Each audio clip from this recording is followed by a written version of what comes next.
తీసుకుంటుందా? ఇలా ఆయమ్మ నెలకు 4.5 లక్షలు తీసుకుంటుంది. ఎస్టీస్గా డ్రీమ్స్ ఫుల్ఫిల్ అవుతాయా? అవుతాయా? ఇప్పుడు నెలకు 5-6 లక్షలు వస్తున్నాయి. ఇంకో 2 సంవత్సరాల తర్వాత 2 కోట్లు పెట్టి ఇల్లు కట్టాలనుకుంటా కట్టొచ్చా? పెంచి కారు కొనాలనుకుంటా కొనొచ్చా? డ్రీమ్స్ ఫుల్ఫిల్ అవుతాయి. ఇప్పుడు దాని తర్వాత లంచం అడిగి రావాలి. లంచం నాకు ఎప్పుడు రావాలి నేను చదువుతున్నా అంతే. లంచం ఇచ్చేది ఏం లేదు, లంచం ముచ్చుకునేది కూడా ఏం లేదు. ముచ్చుకోవాలని కూడా కింద పడేది లేదు. తర్వాత ప్యాసివ్ ఇన్కమ్. ఇప్పుడు నేను ఉన్నా, పని చేస్తున్నా, నాకు నెలకు 5-6 లక్షలు వస్తున్నాయి. నాకేమైనా జరిగి ఒక 4 నెలలు ఇంటికాడ ఉన్నా, ఇన్కమ్ వస్తుందా?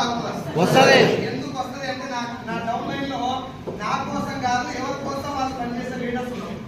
నేను భూమి మీద లేను, ఇప్పటికిప్పుడు లేను భూమి మీద. నా భార్య బతుకున్నందుకు నెలకు 5 లక్షల పైన వస్తుంది. వాళ్ళకి